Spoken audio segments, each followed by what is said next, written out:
मतदान हुआ 55%। हालांकि कई जगहों से धांधली की शिकायतें भी आई हैं, लेकिन चुनावी जंग के दूसरे मोर्चे पर जनता ने अपनी पसंद की मुहर लगा दी है। 16 मई को पता चलेगा लोगों की पसंद और नापसंद का, लेकिन उससे पहले जंग अभी बाकी है। आज तक ब्यूरो। जंग बेशक बाकी है, मगर इन 2 चरणों में आधी लोकसभा का जो हाल है वो बंद हो चुका है ईवीएम्स में। और अगले 1 घंटे शो में मेरे साथ जबरदस्त मेहमानों का जमावड़ा है। इंडिया टुडे ग्रुप एडिटर प्रभु चावला तो मौजूद हैं ही, बीजेपी की तरफ से हैं हमारे साथ प्रकाश जावड़ेकर, कांग्रेस की नुमाइंदगी कर रहे हैं अभिषेक मनु सिंघवी, और साथ ही हमारे वरिष्ठ पत्रकार एमजे अकबर। आप सबका स्वागत है। सबसे पहले प्रभु, मैं आपसे जानना चाहता हूं, आधी सीटों का फैसला हो चुका है। अगर मैं आपसे संक्षिप्त में जानूं कि आपका अनुमान क्या है, किस तरह की स्थिति, किस तरह के हालात उभर कर सामने आ रहे हैं? देखो, मैं तो पत्रकार ऐसा हूँ नहीं कि जब स्टूडियो में बैठ करके भाषण देना शुरू कर देंगे, ये हार गया, ये हार गया। लगता यही है कि इन सीटों पर पहले यूपीए का मेजोरिटी थी। अगर वो इसमें ठीक नहीं करते तो आगे उनको जरा मेजोरिटी बनाना बहुत ही मुश्किल होने वाला है, ये स्पष्ट है। इसमें अगर अलाइज हार जाते हैं और कांग्रेस हार जाती है तो कांग्रेस को बाद में सरकार बनाने के लिए नंबर 1 पार्टी बनना बहुत मुश्किल होगा। ये 262 सीटों के बाद यही लगता है कि क्या वो अपनी सीटें रिटेन कर पाए हैं कि नहीं। और जितनी वोटिंग परसेंटेज कम हो रही है उससे ये लगता है कि मतदान भी कुछ ज़्यादा दिखा नहीं रहा है। अब अमेठी में कितना हुआ है मतदान कि वहाँ पर काफ़ी मेहनत की है लोगों ने। वहाँ पर पिछली बार लगभग 57, 58, 60% के करीब वोटिंग हुई है। अगर वहाँ भी वोटिंग कम हुई है तो लगता है कि कोई रुचि मतदाता की किसी नेता में है नहीं, चाहे वह गांधी परिवार का हो चाहे किसी परिवार का हो, कोई फर्क नहीं पड़ता। एमजे, आपका अनुमान? देखिए, अभी तक जो थोड़ा बहुत हम तो धुंध में हैं, सच्ची बात है, हम धुंध में हैं। धुंध अगर कहीं ना कहीं थोड़ा सा थोड़ी सी रोशनी अगर नजर आती है तो मुझे लगता है कि आंध्र प्रदेश में नजर आ रही है एक कहीं। और आंध्र प्रदेश के रिजल्ट वहां पर तो शायद स्टेट का खत्म हो गया ना, आंध्र प्रदेश का पूरा खत्म हो गया ना। आंध्र प्रदेश के रिजल्ट के ऊपर बहुत कुछ निर्भर, क्योंकि वो जो है कांग्रेस का गढ़ है। अगर वो गढ़ किसी तरह हिल गया या वहां पर एक दीवार उस गढ़ की टूट गई तो उसका असर जो है चारों तरफ पड़ने वाला है। अब उस गढ़ से लगा हुआ एक महाराष्ट्र, जो पूरा गढ़ तो नहीं था लेकिन आधा गढ़ जरूर था, उस आधे गढ़ को भी इस यूपीए को बचाना पड़ेगा। अगर नहीं बचा पाई या उसमें भी थोड़ा से लग गया, जी बिल्कुल, चोट लग गया तो मुश्किल होगा। और जहां तक मैं समझता हूं कि और जो रिजल्ट्स हुए हैं, जैसे बिहार में भी एक कुछ तरह साफ हो रहा है, असम में भी साफ हो रहा है कि एक एंटी एस्टेब्लिशमेंट वोट बिहार और असम में जा रहा है। तो इस नेता जिसके सीट कितने निकलेंगे मुझे नहीं पता है, उसके लिए आप जरूर किसी और एक्सपर्ट को बुला लीजिए। और जैसे कि हम बता रहे हैं आपको, प्रकाश झा भी हमारे साथ जुड़ चुके हैं, जो कि एलजेपी के तरफ से चुनाव लड़ रहे हैं वेस्ट चंपारण से। मगर अभिषेक जी, मैं आपसे जानना चाहता हूं, आधी सीटों की जो किस्मत है वो बंद हो चुकी है ईवीएम्स के अंदर। क्या आप मानेंगे कि कांग्रेस के लिए ये पहले 2 दौर सबसे ज्यादा क्रूशियल है, जिसका जिक्र अभी प्रभु और एमजे भी कर रहे थे? देखिए, ये पूरा इलेक्शन, पूरा चुनाव है और हर दौर हमारे लिए बहुत महत्वपूर्ण है। हमेशा हर दौर में ऐसे प्रदेश हैं जो हमारे लिए बहुत महत्वपूर्ण सिद्ध होने वाले हैं। दूसरी बात, जब आप लोग उस जमाने में थे, आंकड़ों के साथ 20,000, 25,000 के पोल, 10,000 के पोल के बाद आप सर्वे रिपोर्ट पब्लिश किया करते थे, एग्जिट या ओपिनियन पोल, तब जब इतने गलत हो सकते थे आप लोग, तो आज सिर्फ ऐसे ही अटकल करना कि कोई जीत रहा है या हार रहा है, मैं समझता हूं सही नहीं होगा। तीसरा, हाँ, अगर आपके खुद की आंतरिक रिपोर्ट्स हैं राजनीतिक पार्टी की हैसियत से और कोई आधार है तो कह सकते हैं आप। आंध्रा लीजिए आप, मैं बिल्कुल सहमत हूं कि आंध्रा एक बहुत महत्वपूर्ण डिसाइसिव स्टेट है। मैं यहां तक कहने को तैयार हूं कि हमारी इतनी अच्छी भारी बहुमत थी कि उसमें 1-2 की वृद्धि या 2-3 की क्षति भी हो सकती है।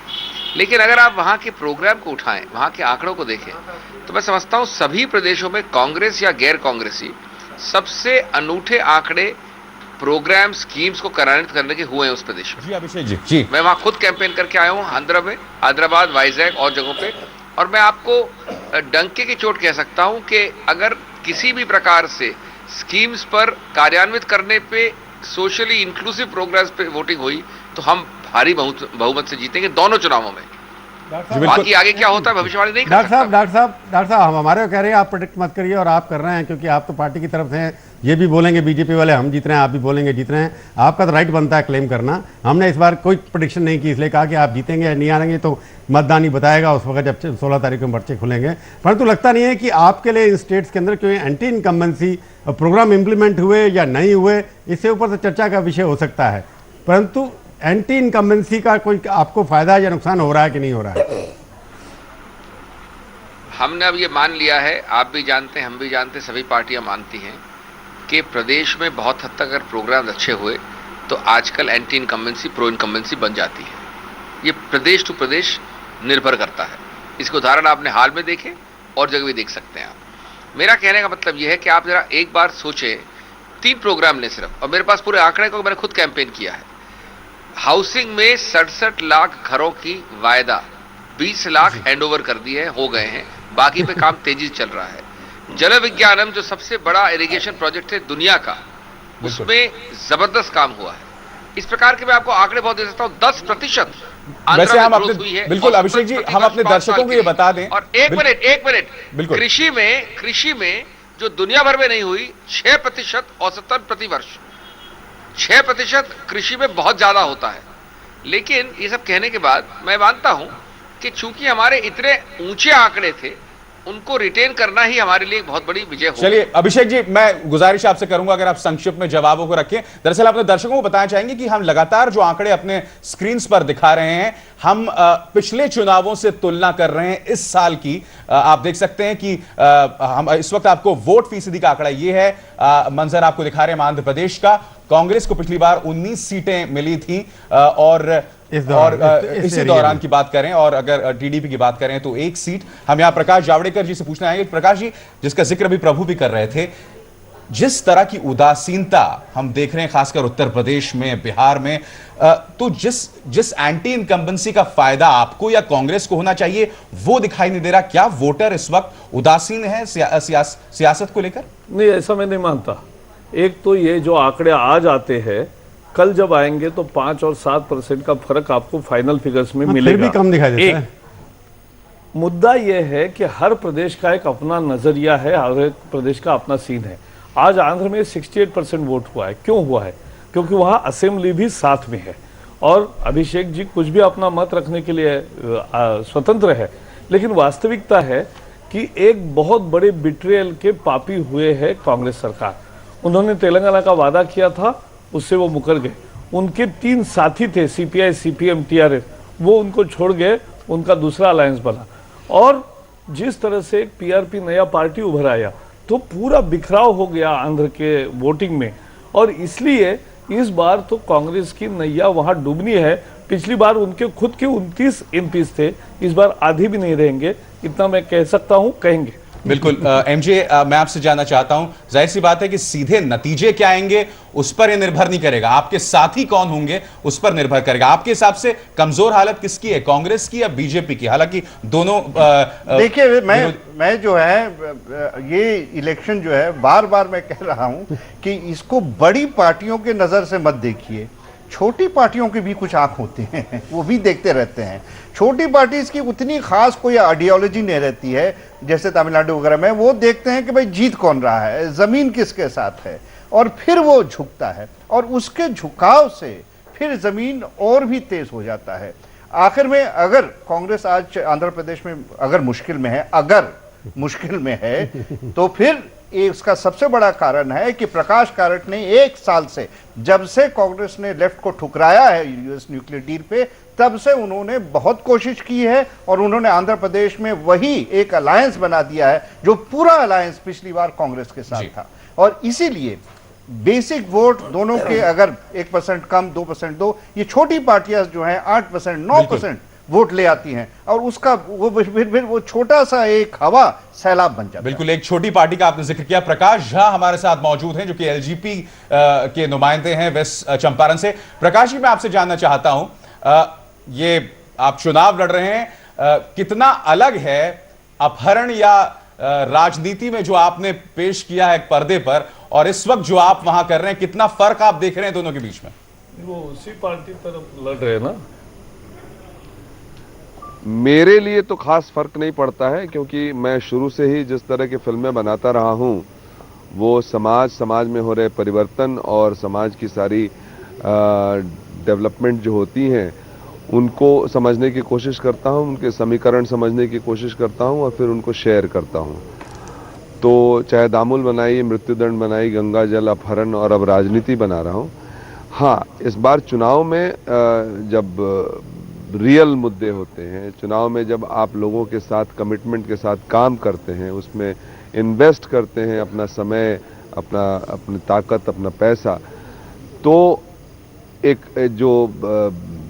जो सामने नज़र आते हैं चेहरे, जो सामने नज़र आती है गरीबी, जो सामने नज़र आती है बेकारी, ये सारे मुद्दे जो हैं वो ज़्यादा मायने रखते हैं। प्रकाश जी, आपने अच्छी बात की, आपकी फिल्में मैंने देखी हैं दो चार, आपने कहा गरीबी के मुद्दे और हर किस्म के मुद्दों की आपने बात की। मेरे को बात समझ नहीं आया कि आपके नेता जो हैं वो भी दलित नेता हैं, गरीबी से ऊपर आए हैं, पर कैटरीना कैफ जो आपकी भाषा भी नहीं बोलती, आपकी कैंपेन कौन सी भाषा में, किस बात की कर रही थी? कौन सी गरीबी को वो रिप्रेजेंट करने गई थी? कौन से सोशल जस्टिस को वो रिप्रेजेंट कर रही थी? उसका प्रयोग आपने मतदान गरीब लेने के लिए किस तरह से यूज़ किया, मुझे समझ नहीं आया। अच्छी एक्टर है, ठीक है, परंतु ना वो भाषा जानती है आपकी, ना जो आप मुद्दे उठा रहे हैं उसके बारे में उसको पता है। ये किस तरह से मतदान आपको मत देगा वहाँ पर? प्रभु जी, बहुत बहुत धन्यवाद आपका। कटरीना का सवाल आपने उठाया। वो इस तरह के कैरेक्टर हमारी फिल्म में नहीं रिप्रेजेंट कर रही। इस तरह का कैरेक्टर जो रिप्रेजेंट कर रहा है हमारी फिल्म में वो अजय देवगन का और नाना पाटेकर का कैरेक्टर है।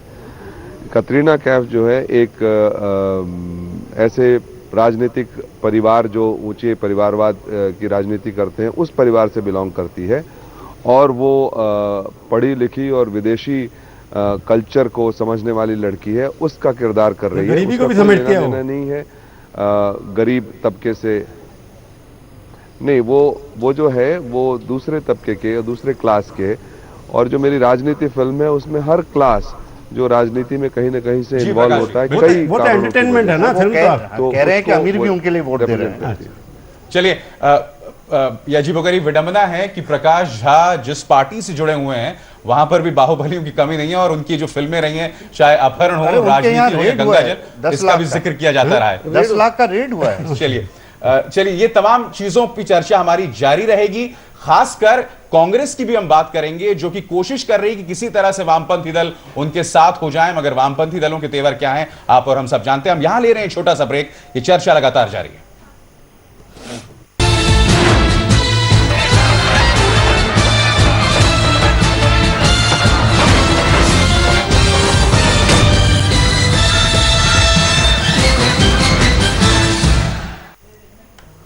तो आधी लोकसभा की जो किस्मत है वो ईवीएम मशीन्स में बंद हो चुकी है, और जैसे जैसे हम एक चरण से दूसरे चरण की तरफ जा रहे हैं, हालात जो हैं राजनीतिक तौर पर और भी ज्यादा डावाडोल होते जा रहे हैं।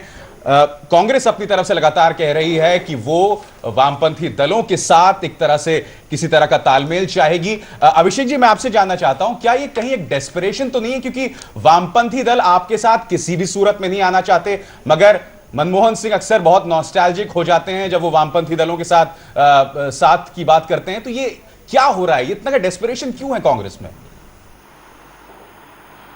मैं समझ नहीं पा रहा हूं कि किस थर्मोमीटर से आपने इस डेस्परेशन को नापा है। मैं आपको 2-3 चीजें स्पष्ट कर दूं जिससे कि ये जो मिथ्या एक फैल रही है वो स्पष्ट हो जाए। कांग्रेस ने कभी नहीं कहा ये कि हम कभी वामपंथियों को देख नहीं सकते, उनसे बातचीत नहीं कर सकते, उनसे समर्थन नहीं ले सकते, उनसे संबंध नहीं रख सकते। हमने कभी नहीं कहा। उल्टा वामपंथियों ने कहा कि हम कभी कांग्रेस को समर्थन नहीं देंगे, मैक्सिमम कांग्रेस हमें समर्थन दे दे। अब इसके 2 पक्ष हैं। 4.5 साल तक हमारे साथ रहे वो।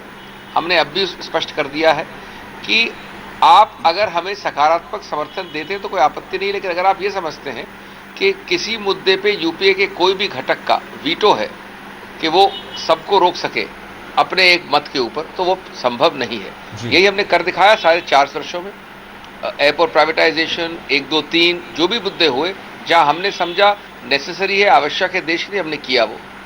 और दूसरा, ये कैसे हो सकता है कि अखिल भारतीय पार्टी अगर सिंगल लार्जेस्ट पार्टी कांग्रेस होती है, जिसका मुझे कोई भी संदेह नहीं है, ये कैसे कि वो जाकर समर्थन दे वामपंथियों को?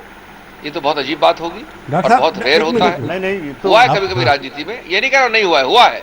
नहीं नहीं, पिछले point ये है एक कि वो साल कैसे मांग सकते हैं पहले, अभिषेक, एक साल पहले, एक ही साल पहले या 11 महीना पहले प्रधानमंत्री ने कहा अपने लफ्जों में और पार्लियामेंट में कहा कि लेफ्ट जो है वो हमें बॉन्डेड लेबर बना के रखी थी, और जो जिस मुद्दा पे ये सरकार में उनके साथ टूट हुई वो मुद्दा कॉमन मिनिमम प्रोग्राम में कभी था ही नहीं। तो लेफ्ट का क्या अधिकार नहीं था उस समय कि वो पूछे कि हमसे बिना पूछे आप कैसे ये प्रोजेक्ट या ये पास कर सकते हैं। तो और उसके बाद आपका नाता जब लेफ्ट से टूटा तो उसके परिणाम आज ये हुए हैं कि लेफ्ट ने अब ये तय कर दिया और बार बार कह रही है कि जो भी हो हम आपके साथ नहीं रहेंगे। तो इतना मेरा ये सिर्फ इतना ही कहना है कि इसका ये मतलब क्या नहीं है कि जो आप प्रोजेक्ट समझते थे कि हमें 170 या 180 सीट मिलेंगे, शायद वो अब नहीं मिलेंगे, वो घट गए हैं। इसलिए लेफ्ट के चाहे जितने आए, 30 आए, 35 आए, 40 आए, अब उसके बिना हम सरकार नहीं बना सकते हैं, जैसे शरद पवार ने साफ कह दिया है। आज ही सवेरे उन्होंने फिर ये बात दोहराई है, लालू भी ये बात कह रहे हैं। बिल्कुल नहीं। जहां तक लेफ्ट के आंकड़ों का सवाल है, हम सब जानते हैं कि केरला में कितने आएंगे। अगर कांग्रेस के 15 या 16 से कम आए तो मुझे आश्चर्य होगा और दुख होगा। त्रिपुरा में बहुत छोटा स्टेट है, बस पश्चिम बंगाल में उनकी काफी घटत होगी। लेकिन बात ये नहीं है, प्रधानमंत्री ने जो वाक्य कहा वो उस संदर्भ में बिल्कुल सही था। उस वक्त लेफ्ट हर चीज में 1, 2, 3 को लेकर अनावश्यक अनरीजनेबल डिमांड्स कर रही थी, और हम आज भी वही कह रहे हैं। हमने कर दिखाया कि उनके अनरीजनेबल डिमांड्स के बावजूद हम 100 दिन करेंगे, और उसी तरह से हमने एयरपोर्ट प्राइवेटाइजेशन भी किया। डॉक्टर साहब, लेकिन इसका मतलब ये नहीं है कि हमने कहा कि हम लेफ्ट से कभी बात ही नहीं करेंगे। नहीं डॉक्टर साहब, लेफ्ट कह रही है या आज प्रेस कह रही है? डॉक्टर साहब, आपने जो एमजे ने सवाल उठाया, उस दिन एडिटर्स के साथ जो मीटिंग हुई थी, मैं उसमें था। प्रधानमंत्री से जब सवाल पूछा गया, उन्होंने कहा जी लेफ्ट ने तो कभी इंटरफेयर किया ही नहीं गवर्नमेंट में। तो उस वक्त कह रहे थे कि हमारे को डिक्टेट कर रहे हैं, हमारे बाउंडेड लेवल बना के कर रहे हैं। उस दिन एडिटर्स को कहा, वो रिकॉर्ड के ऊपर है, कि left never interfere in the government functioning. तो ये नया प्यार जो एमजे पूछ रहे हैं, इसका ये तो रिकॉर्ड पे हर चीज है। ये पार्लियामेंट की स्पीच भी और ये भी स्पीच दोनों रिकॉर्डेड हैं। उसके आप संदर्भ समझिए। जो अब संदर्भ तो मेरे को भाई मैं इतना पढ़ा लिखा होता तो जनरली सुना होता। मैं पढ़ा ये कंफ्यूजन क्या बताता है, ये जो स्पिन डॉक्टरी चल रही है? ये जो कंफ्यूजन है, ये कांग्रेस का अरोगेंस भी है, और ये कांग्रेस का जो पहले से एक स्वभाव बना है, चरित्र बना है, उसी को उजागर करता है कि ये अलाइज को अपना कलीग नहीं समझ सकते हैं। और इसके कारण मुलायम हो, लालू हो, अंबुमणि रामदास हो, वाइको हो, रामविलास पासवान हो, तो ये सब आज टूट चुके हैं। आज यूपीए है कहां? मैं एक छोटा सा वक्त है ब्रेक का, क्योंकि ये तमाम मुद्दे हैं जिनकी चर्चा लगातार जारी रहेगी। ये विरोधाभास लगातार यूपीए में हमें दिखाई दे रहा है, और एनडीए में भी है। मैं आपसे बात बिल्कुल वो तमाम चीजें हैं, एनडीए और यूपीए दोनों में ये विरोधाभास है। हम इसकी भी चर्चा करेंगे थोड़े से इंतजार के बाद। आप देख रहे हैं ये खास शो। जैसे जैसे आगे हम बढ़ते जा रहे हैं, ऐसा लग रहा है कि प्रधानमंत्री पद के दावेदार और भी ज्यादा बढ़ते जा रहे हैं। खुद यूपी के अंदर से अब और बुलंद आवाज होती जा रही है कि प्रधानमंत्री का चुनाव जो है वो होगा चुनावों के बाद ही। और ये बात जो है कांग्रेस के लिए एक अच्छा संकेत नहीं है, क्योंकि कांग्रेस, ये कहा जाए, यूपीए अपनी तरफ से पहले फैसला कर चुकी थी कि मनमोहन सिंह ही उनकी तरफ से प्रबल दावेदार है। हमारे साथ सीपीएम के मोहम्मद सलीम भी जुड़ चुके हैं, उनसे भी बात करेंगे। मगर प्रभु, मैं आपसे जानना चाहता हूं, आज जो शरद पवार ने अपनी तरफ से कहा कि चुनावों के बाद ही पीएम का फैसला होगा, इसको आप किस तरह से रीड करते हैं? शरद पवार तो जिस कंपनी में रहे ना, उसका असर हो गया उनको। कभी पता नहीं क्या कह देंगे। मैंने एक साल पहले उनसे बात की थी, तब कहा था कि मनमोहन सिंह के अलावा कोई हमारा कुछ नहीं होता। 6 महीने पहले की, तब भी कहा मनमोहन सिंह के अलावा कोई नहीं होगा। अब सडनली वो कह रहे हैं कुछ और होगा। उसका क्या कारण है कुछ नहीं कह सकते। कन्फ्यूजन उनके दिमाग में भी है। उनको लगता है कि कांग्रेस के अलावा, कि बदला लेने की बात है ना, कई बार उन्होंने जैसे कांग्रेस छोड़ी थी, उनको लगता है ये मौका आ गया है जिसमें कांग्रेस शायद सबसे बड़ी पार्टी नहीं हो, तो शायद उनका चांस भी लग जाए। नहीं, आईसीसी के वाइस प्रेसिडेंट तो बन गया, लीडर तो प्राइम। मेरी एक राय है इसमें। मैं सिर्फ पर्सनल फैक्टर बहुत होते हैं, हम जानते हैं, आप भी जानते हैं, बड़े पर्सनल फैक्टर होते हैं इस राजनीति में। लेकिन आखिर जो निर्णय करता है, और वो शरद पवार एक सीनियर आदमी है, मजे हुए आदमी है, चाहे जो भी कहिए, वो निर्णय जब लेते हैं तो कुछ पॉलिटिकल फैक्टर होते हैं। उनको शायद लगता है कि कांग्रेस की जो स्थिति थी यानी एक ओवरवेलमिंग जो सीट लाने वाली बात थी 160 170 वो घट रही है। जैसे कांग्रेस की उनके दिमाग में जी नंबर घट रहे हैं तो उनकी आशाएं बढ़ रही हैं। बिल्कुल। अब हमारे साथ सीपीएम के मोहम्मद सलीम भी जुड़ चुके हैं। मोहम्मद सलीम साहब, आपसे मेरा सवाल है कि ये बहुत ही अजीबोगरीब बात है, आप कांग्रेस को तो समर्थन नहीं देंगे मगर कांग्रेस से समर्थन लेने में आपको कोई दिक्कत नहीं है। करात साहब का यह बयान अभी भी आया है कि the responsibility of a secular government lies on the Congress. तो ये किस तरह की छुआछूत है? यानी कि कांग्रेस को आप समर्थन नहीं देंगे मगर उनसे समर्थन लेने को तैयार हैं आप जानते हैं कि इससे पहले कांग्रेस जब भी कोई सेकुलर हुकूमत को सपोर्ट दी है तो उसको वो फिर वापस भी ले लिए, चाहे वो देवेगौड़ा हो, चाहे गुजराल हो, चाहे वीपी सिंह की हो। और हमने कांग्रेस को जो समर्थन दिया था तो फिर बाद में कांग्रेस जिस सवाल पर सरकार बनाई थी उस सवाल से हटकर वो नीति को बदल दिए। और अब सवाल ये है कि ये नहीं है कि सिर्फ सेकुलर दूसरे गैर कांग्रेस पार्टियों की जिम्मेदारी है कि इस मुल्क में एक सेकुलर गवर्नमेंट बने। कांग्रेस की सेकुलरिज्म तब तक है जब तक वो हुकूमत में जा सकते हैं। अगर हुकूमत में नहीं जाते तो क्या सेकुलरिज्म की बात की जरूरत नहीं है?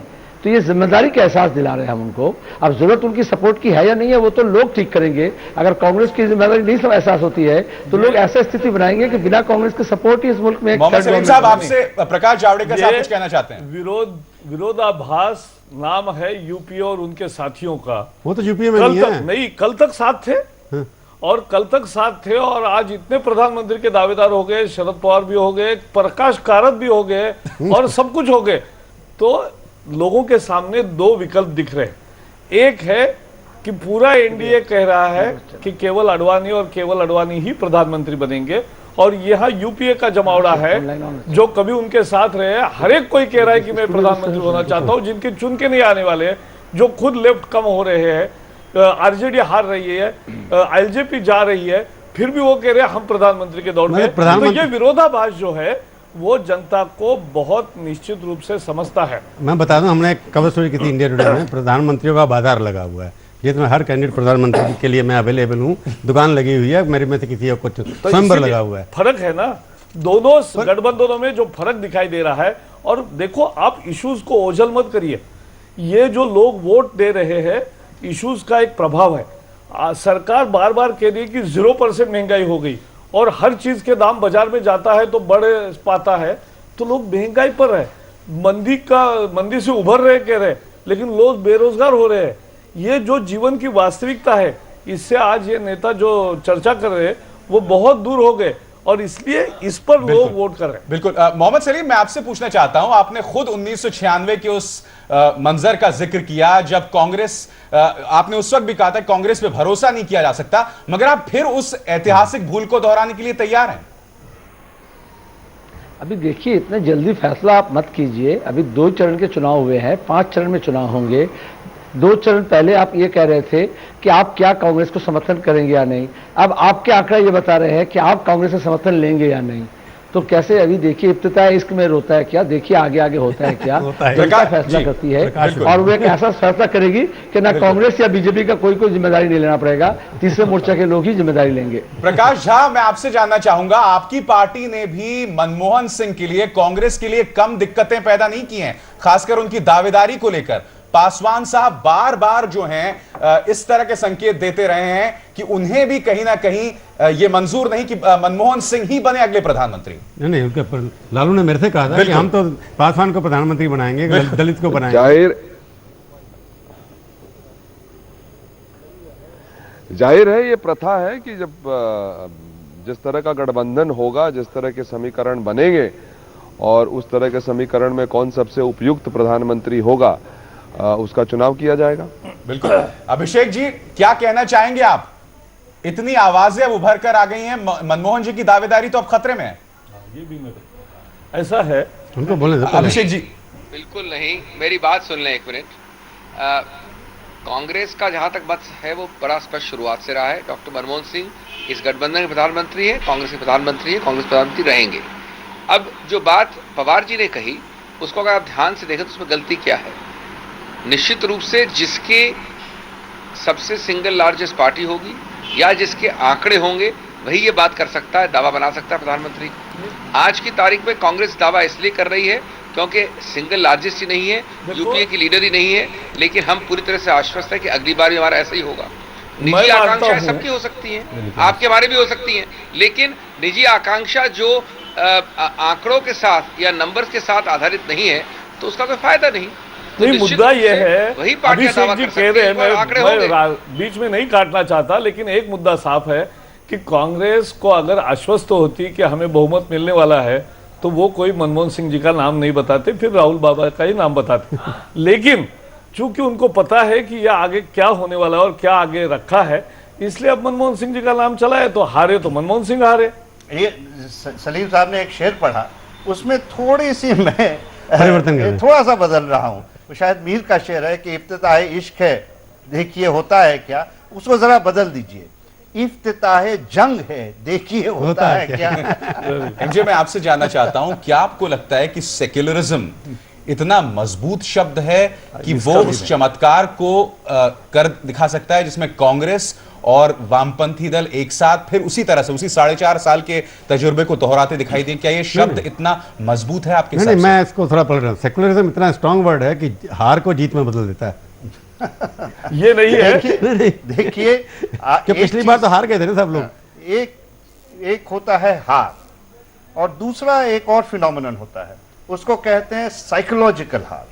साइकोलॉजिकल हार होता है अगर आप जो एक्सपेक्टेशंस बिल्ड करते हैं कि हमें 150 आएंगे या 160 आएंगे, उससे अगर बहुत कम होने लगते हैं सीट, तो फिर वो एक अलायंस बनाने की भी किसी भी पार्टी की हिम्मत नहीं होती है।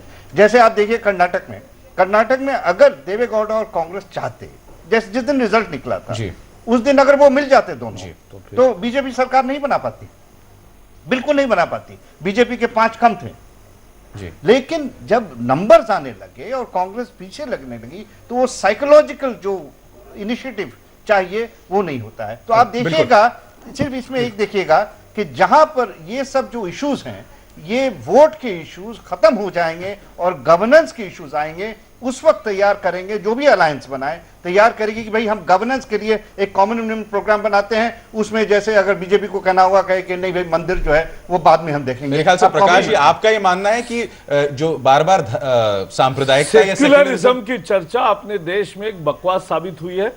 सिखों का नरसंहार 3000 लोगों का, भेड़िया है, मैं बता रहा हूं, याद दिलाती है। 3000 सिखों का नरसंहार हो और उसका जस्टिफिकेशन हो, क्या ये कम्युनल नहीं है? क्या शाहबानों का फैसला संविधान बदलकर होता है, इस कम्युनल नहीं है? इस देश में संविधान को बगल में बाजू रखकर मजहब के आधार पर आंध्र में आरक्षण देते हैं, क्या यह कम्युनल नहीं है? नंदीग्राम में जो माइनॉरिटी पर अत्याचार होते हैं और मुसलमानों को वहां कोई तवज्जो नहीं मिलता है, क्या ये कम्युनलिज्म नहीं है? माइनॉरिटी में बहुत सारे गरीब होकर भी केवल एक मजहब के अध्ययन के लिए सच्चर कमेटी का निर्माण होता है, क्या सेना में गिनती होती है? ये सारा सेक्युलरिज्म है। ये इससे ज्यादा संप्रदायवाद कोई नहीं हो सकता। और इसलिए जो सूडो सेकुलर पार्टीज है, they are the real communal parties of India. प्रभु, ये तो इनकी डेफिनेशन बदलती रहती है ना। जैसे कम्युनलिज्म इन्होंने कहा ना, जब मैंने कहा ना कि जब हार को जीत को हार में बदलने के लिए कम्युनलिज्म सेकुलरिज्म का सहारा दिया जाता है, कि वर्डिक्ट कुछ आती है, जनता की जो आवाज़ है उसको बदलने के लिए ये पार्टियां जो हैं कुर्सियों पर कब्जा करने के लिए इस तरह के नारे लगाती हैं। कम्युनलिज्म का नारा लगाएंगे, सेकुलरिज्म का नारा लगाएंगे, सूडो सेकुलरिज्म का नारा लगाएंगे। और कभी कभी ये भी मैं कह रहा हूँ, इनकी एनडीए में कन्फ्यूजन क्या है, अडवाणी जी कभी बोल देते हैं हम तो न्यूक्लियर ड्रिल के खिलाफ हैं, फिर किसी अखबार को इंटरव्यू देते नहीं, हम तो उनके फेवर में। तो इनको भी कहीं ना कहीं अपनी आवाज़ बदलनी पड़ती है हर अखबार के इंटरव्यू में के हिसाब से, कब कौन सा मौका है उसी तरह की बात बोल देते हैं। बिल्कुल। प्रकाश साहब, बहुत संक्षिप्त में मैं आपसे भी जानना चाहता हूं, जिसका जिक्र कुछ देर पहले भी हुआ था कि आपकी फिल्मों में लगातार उन बाहुबलियों का जिक्र था और जाहिर सी बात है वो हमेशा खलनायक की फहरिस्त में शुमार हुए। आप आज जिस पार्टी से लड़ रहे हैं वहां पर बाहुबलियों की संख्या शायद तमाम पार्टियों में ज्यादा ही कही जाएगी। क्या ये अपने आप में एक आयरनी नहीं है, एक विडंबना नहीं है? वो सारे जो काम उन्होंने फिल्मों में दिखा था, इनके कैंडिडेट कर रहे हैं सर।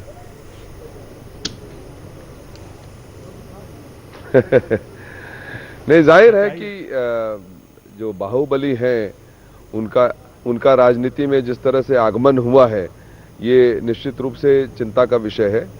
और मेरा इस पार्टी में आना शायद एक और अलग किस्म का नंबर जोड़ना होगा।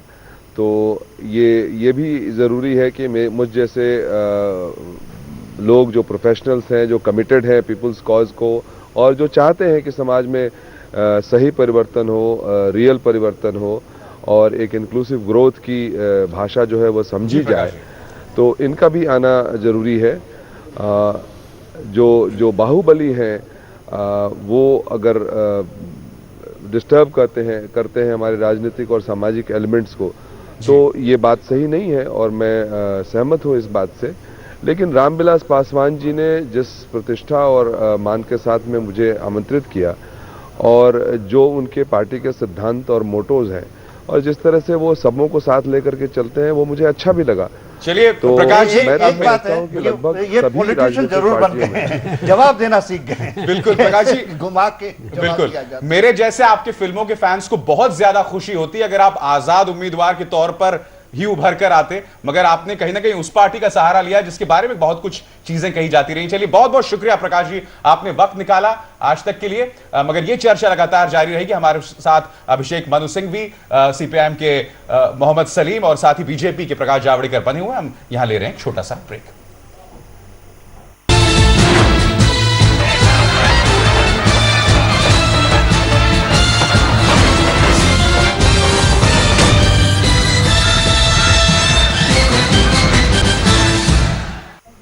Very pleasant. तो आपने देखा दूसरे दौर का महासंग्राम, 140 सीटों पर मतदान हुआ और कुल मिलाकर 265 सीटों की किस्मत जो है वो बंद हो चुकी ईवीएम्स के अंदर। यानी कि संसद की जो आधी शक्ल है, आधी संसद की शक्ल जो है वो लगभग तय हो गई है ईवीएम्स के अंदर। क्या होगी वो अब हम नहीं कह सकते। इस शो में मेरे साथ खास मेहमान बने हुए हैं प्रभु चावला, इंडिया टुडे के ग्रुप एडिटर, साथ ही वरिष्ठ पत्रकार एमजे अकबर, और बीजेपी की तरफ से हमारे साथ मौजूद है प्रकाश जावड़ेकर और सीपीएम के नेता मोहम्मद सलीम। मोहम्मद सलीम साहब, आपसे हम जानना चाहते हैं कि लेफ्ट किसी सरकार का नेतृत्व कर सकती है, सरकार में शुमार हो सकती है, इस पर शुरू से ही लगातार बहस होती रही है। लेफ्ट का प्रधानमंत्री क्यों नहीं? ये तो देखिए, हमारे देश में जो लोकतंत्र है, संसदीय लोकतंत्र, इस रिप्रेजेंटेटिव है, प्रतिनिधित्वमूलक है। हम प्राइम मिनिस्टर नहीं चुनते, राष्ट्रपति नहीं चुनते, हम सीएम नहीं चुनते, जनता प्रतिनिधि चुनती है। जिसके एमएलए ज़्यादा होते हैं उसके मुख्यमंत्री होते हैं, जिनके एमपी ज़्यादा होते हैं वो प्रधानमंत्री होते हैं। हम जब एमपी चुनना चाह रहे हैं, आप स्टूडियो में बैठ करके पीएम चुन दे रहे हैं, तो एक थोड़ा सब्र करना पड़ेगा। पहले एमपी चुनना पड़ेगा और वो किस नीति के आधार पर होंगे, किस कार्यक्रम के आधार पर होंगे, वो तय कर लेने से नेता अपने आप आ जाएंगे। देश में नेता की कमी नहीं है। नहीं, सलीम साहब आपकी बात ठीक है, हम स्टूडियो में बैठ कर प्रधानमंत्री चुन रहे हैं, पर आपके सुरजीत साहब, प्रकाश करात तो वहाँ कमरे में बैठ कर प्रधानमंत्री बनाते हैं। कभी चुनाव खुद लड़ते नहीं है, एमपी होते नहीं है, बैठ कर कभी कमरे में बैठ के प्रधानमंत्री नहीं भी बनाते, तो इसलिए आप हम दोनों एक ही काम कर रहे हैं। आपके नेता भी नहीं, थोड़ा फर्क है। पॉलिट ब्यूरो में प्रभु जी थोड़ा फर्क है, हुए बताइए ना। पॉलिट ब्यूरो में प्रभु जी थोड़ा फर्क ये है, प्रभु जी थोड़ा फर्क ये है, जो एमपी चुने जाते हैं वो पॉलिट ब्यूरो में नहीं जाते। हमारे यहाँ कम्युनिस्ट पार्टी में ये नियम है, हम एक ही तरह के काम सब लोग नहीं करते हैं, अलग अलग स्पेशलिटी है। मॉडर्न मैनेजमेंट में आपको भी सीखे हैं आप। पर एक बात बताइए, बात ये है कि हम पहले चुनाव में मौका देते हैं लोगों को, लोग चुनने के बाद फिर हम प्राइम मिनिस्टर चुनते हैं। आप पहले चुन लेते हैं। नहीं, हम चुन रहे हैं, आपने भी पहले से चुन रखा है ना कि हम कांग्रेस का सपोर्ट नहीं करेंगे। लेकिन प्रभु जी, एक आप देखें कि पहले लेफ्ट 60 की संख्या में था, आज उनका, हाँ, वो तो अभी कम हो रहे हैं ना। केरल में, पश्चिम बंगाल में कहाँ बढ़ेंगे वो? तो वो इरेलेवेंट फोर्स को हम इतना महत्व कभी कभी देते हैं कि वही बनेंगे, यानी जो 150-200 आने वाले हैं उन पार्टियों की चर्चा नहीं करते हम, और एक लेफ्ट है जो 60 का 30 बनने वाला है उसकी चर्चा करते हैं। प्रकाश, जब गाड़ी रुक जाती है, एक मैंने जब गाड़ी रुक जाती है ना, तो 4 पहिए में से एक पंचर हो जाए तो 5वां भी यही बुलाना पड़ता है आपको। नहीं, मेरा एक सवाल है सलीम साहब से। आपने जितना सेकुलरिज्म अपना एक परचम बनाया है हिस्टोरिकली, उसके बावजूद इस बार मुसलमान बंगाल में आपसे नाराज क्यों हैं? तो बहुत से कारण हैं। एक तो ये है कि मुसलमानों को थोड़ा बहुत जो उनके जो सेंस ऑफ डिप्रिवेशन है या उसको उभारा गया है, और हम उसको यदि समझिए कि आप वो नाराज हैं, बल्कि नाराजगी थी, हम उसे एड्रेस कर रहे हैं। और जिस तरह से जो प्रो अमेरिकन लॉबी है वो इस तरह से बंगाल में सिर्फ मुसलमान नहीं, अलग अलग जो एथनिक ग्रुप्स है उनको अलग अलग करने की कोशिश कर रहे हैं, और उसमें कुछ मुसलमान नामनिहाद लीडर भी शामिल हुए थे, लेकिन आम मुसलमान ऐसा नहीं है। पंचायत के चुनाव कुछ और थे, जैसे अभी जावड़ेकर जी बोले नंदीग्राम के मामले को हिंदू मुसलमान कर रहे हैं, अडवाणी जी भी यही कहे थे, वो सब मुसलमान के हमदर्द हो गए, जबकि आपको मालूम है कि नंदीग्राम का सवाल हिंदू मुसलमान का सवाल नहीं था, लैंड का सवाल है, लार्जर इश्यूज है। लेकिन अब बीजेपी वाले एनडीए में अगर ये कहे तो वो गलत है। सलीम जी, एक ही सवाल पूछता हूं, क्या यह सही नहीं है कि पश्चिम बंगाल में मुसलमानों की तादाद 25% है और 25% मुसलमानों का गवर्नमेंट जो सरकारी नौकरी में केवल 5-6% है? 30 साल आप राज्य कर रहे हो, जो लगा था आपके शुरू में वो रिटायर कर गया, लेकिन मुसलमानों को उसका हक नहीं मिला, और सच्चर ने ये सच सामने लाया, तो दुखी है मुसलमान। बहुत संक्षिप्त में जवाब, 20 सेकंड में जवाब दीजिएगा। बहुत दिक्कत है, लेकिन प्रकाश जी आपको मालूम है आप सच्चर कमेटी की रिपोर्ट के विरोध किए हैं, और हमने कहा है जो हकीकत है वो सामने है। आप तुष्टिकरण की बात किए, पूरे देश को गुमराह किए, हिंदुओं को प्रिजनर बनाए अपने गलत कैंपेन का, जबकि हकीकत ये है कि मुसलमानों के तुष्टिकरण नहीं हुए हैं। और हम तो क्षमा चाहूंगा प्रकाश जी, और आप मोहम्मद सलीम साहब आपसे भी, क्योंकि वक्त की कमी है। एमजे अकबर आप शुमार हुए इस डिस्कशन में, और साथ ही प्रभु आपका भी। प्रकाश जी आपका बहुत बहुत शुक्रिया, और साथ ही मोहम्मद सलीम साहब बहुत बहुत शुक्रिया चर्चा में शुमार होने के लिए। तो दूसरे दौर का जो दंगल है वो खत्म हो चुका है, अब इंतजार है तीसरे दौर के दंगल का, और उस पर हमारी निगाह लगातार बनी रहेगी। फिर चर्चा करते रहेंगे हम। हम लोग इलेक्शन के बाद भी चर्चा